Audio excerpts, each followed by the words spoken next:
राजनीति, आंदोलन, किसान, करप्शन, गरीबी, इन सभी मुद्दों पर आवाज उठाएगा अब तक न्यूज इंडिया।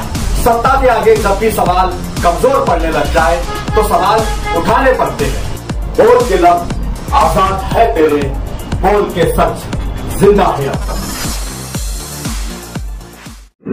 नाजरीन, इस्तकबाल है आप सभी का अब तक न्यूज इंडिया पर। मैं जाबिर शाह। दर्शकों, इस वक्त तो हम मालेगांव शहर के रमजानपुरा इलाके में मौजूद है। मालेगांव शहर में कई दिनों से रोंगियाई और बांग्लादेशी घुसपैठियों की बात क्रेड सोमिया भाजपा नेता के द्वारा उठाई गई, जिसको लेकर महाराष्ट्र सरकार ने एसआईटी की टीम नेम दी है और एसआईटी की टीम कार्रवाई कर रही है। देखने में यह आ रहा है कि अब तक 7 लोगों को पुलिस ने गिरफ्तार कर लिया है और 8 लोगों पर FIR हो चुकी है। कुछ लोगों को मजिस्ट्रेट कस्टडी भी भेज दिया गया। हम आम जनता से इस पर राय लेने के लिए आए कि आम जनता इस सारी जांच को कैसे देखती है और आम जनता की अपनी क्या राय है, वो क्या सोच रही है, आम जनता के मन में क्या चल रहा है। क्या नाम है आपका? अब्दुल शेख रज्जाक। ये जो SIT का जो मामला चल रहा है, इसको आप कैसे देखते हैं, क्या सोचते हैं? ये तो गलत हो रहा है, जो भी भाजपा की हुकूमत के सर उसमें हो रहा है, जो हुकूमत में ये गलत निंदे है, ये इसको बंद करना चाहिए। ये सरासर जुल्म हो रहा है मुसलमान कौम के ऊपर, इसको बंद करना चाहिए, ये हमारी राय है। वो कह रहे हैं कि भाई बांग्लादेशी और रोंगियाई मुसलमान घुसे हुए हैं मालेगांव शहर में। नहीं, कोई बांग्लादेशी नहीं है, कोई रोमियाई नहीं है, ये सब सरासर ये झूठ बात है और ये खाली मुसलमानों पे इल्जाम लगाया जा रहा है। और एक तरफा देख के ये मुसलमानों पे ज़्यादा जुल्म कर रहे हैं लोग। और भी जो लोग हैं उनसे हम बातचीत करेंगे कि वो क्या सोच रहे हैं और मालेगांव में ही क्यों इतना ज़्यादा इसको टारगेट किया जा रहा है। क्या लगता है कि मालेगांव को इतना ज़्यादा टारगेट करने के पीछे की क्या रणनीति है, क्या सोच है? पहली बात तो आप लोगों के जो मौजूदा आमदार है उससे ये सवाल करने होना, वो क्या कर रहे हैं यहाँ पे मौजूदा आमदार। यहाँ तो गरीब आवाम है, परेशान है, लोग दहशत में है, उनका क्या रोल? तुम्हारा काम है तुम्हारे चैनल के माध्यम तुमसे भी पूछने होना, सवाल करने होना। और ये सब सरासर इल्जाम लगा रहे हैं, यहाँ कुछ है वही नहीं, कोई रोंगटियन न कोई कुछ नहीं है, समझे क्या?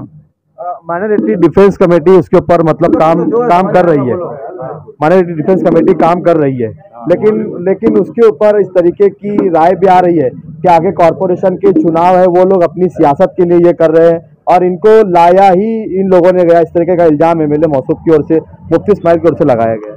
ऐसा कोई ठोस सबूत देना हो ना, मुफ्ती साहब पूकीवाल यही लोग ने लाए है ऐसा। और ये देखो, ये आज गरीब आवाम के साथ खड़ी है। आज आवाम ये देखेंगे कि इलेक्शन देखेंगे? इलेक्शन तो मुफ्ती साहब को भी लड़ना है ना, कारपोरेशन का। ऐसा थोड़ी है, उन पे इल्जाम लगाया जा रहा है। ये तो नहीं तो आवाम के सामने लाने हो ना कि कमेटी वाले ये गलत कर रहे हैं या उनकी कोई चाल है इलेक्शन की। ऐसा नहीं लगता उनका, तो जो हिसाब से वो लोग भाग दौड़ कर रहे हैं, जो आवाम के साथ खड़े हैं, गरीबों के साथ, ये तो मुफ्ती साहब का इल्जाम है उस पर। क्या मालेगांव शहर में SIT की जांच चल रही है, उसको लेकर आप क्या सोच रहे हैं? हम लोग ये चाह रहे हैं कि आम जनता क्या सोच रही है, ये बात मतलब जो है तो पहुंचाई जाए कि यार आम जनता के मन में क्या है। इसको आप कैसे देखते जो जांच पड़ताल हो रही है? ये तो जांच पड़ताल गलत है और मेरा आपके चैनल से एक ही बोलना है कि जो भी अफराद गिरफ्तार हुए हैं उनकी सहायता करने के लिए मोहल्ले के लोग खड़े होना चाहिए और गांव के जो साबिक MLA हैं और मुस्तकीम डिग्निटी साहब है, ये लोग जिस तरह से काम कर रहे हैं, मालेगांव की सारी आवाम इनके साथ खड़ा होना चाहिए। और जो घर की अफराद जो मोहतरमा गिरफ्तार हुई है, इनकी तरफ से हम लोग शरीक होना चाहते हैं और आवाम से कहना चाहते हैं कि आप सब लोग भी इन अफराद के अहले खाना से जुड़े और गांव के लिए SI की टीम को जो है कर रही है वो इंक्वायरी करे, मगर अगर किसी को तकलीफ देती है तो पूरा एरिया खड़ा होना चाहिए। मेरा ये बोलना है। माइनॉरिटी डिफेंस कमेटी भी यही बोल रही है कि ये लड़ाई शहर को बचाने की लड़ाई है। आओ, मतलब हम शहर बचाने निकले, आओ हमारे साथ चलो। तो क्या शहर उनके साथ खड़ा होना तैयार है? बिल्कुल उनके साथ खड़े होना चाहिए। और हम लोग दयाने की तरफ से सलमान फारसी मस्जिद एतराफ़ में, मुस्तफ़ा चौक के अतराफ़ के तमाम मोहल्ले के अफराद उनके साथ खड़े होने के लिए तैयार है। क्या कहना? तैयार है हम। क्या लगता है आपको, मतलब ये नैतिक जिम्मेदारी किसकी है? ये जवाबदारी मतलब जो लोग काम कर रहे हैं उनकी है या फिर जो पावर में है उनकी है? MLA लोग की है। क्या लगता है आपको, वो अपनी जिम्मेदारी निभा रहे हैं? नहीं। चलिए हम बाहर चलते हैं। बाहर भी मतलब कुछ लोग बैठे हुए हैं, उन लोगों से बातचीत करते हैं कि क्या उनकी अपनी अपनी क्या राय है। यार मुफ्ती साहब बोलते हैं कि उन्होंने लाया है तो फिर कुछ उनके पास सबूत होगा तो पेश करे वो। मेरी राय तो ये है। आम जनता की ये राय है और यही बात और भी लोग कह रहे कि मालेगांव शहर में ना कोई रोंगियाई ना कोई बांग्लादेशी रहता है और ना ही मिलेगा। भाई क्या नाम है आपका, क्या कहना चाहेंगे आप, क्या सोचते हैं आप?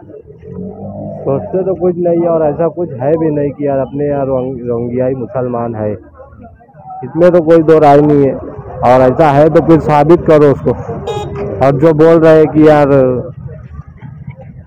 इन्हें कि यार ऐसा मामला है तो फिर उसके लिए कार्रवाई करो। अगर ऐसा मामला वाकई में है तो फिर उसको साबित करो। जबरदस्ती अपने मुसलमानों को परेशान करके और उनको जो तो उलझा के कोई फायदा नहीं है। अगर है ऐसा वाकई में तो साबित करके बताओ। आगे भी लिए है। चलिए अब हम दूसरे स्पॉट पर आए हैं। कुछ नौजवान हैं, कुछ युवा है जो रोजाना अपनी जिंदगी कमाते खाते हैं और उसी में मस्त रहते हैं, लेकिन शहर में जो कुछ चल रहा है इसको लेकर वो क्या सोच रहे हैं ये हम पूछेंगे।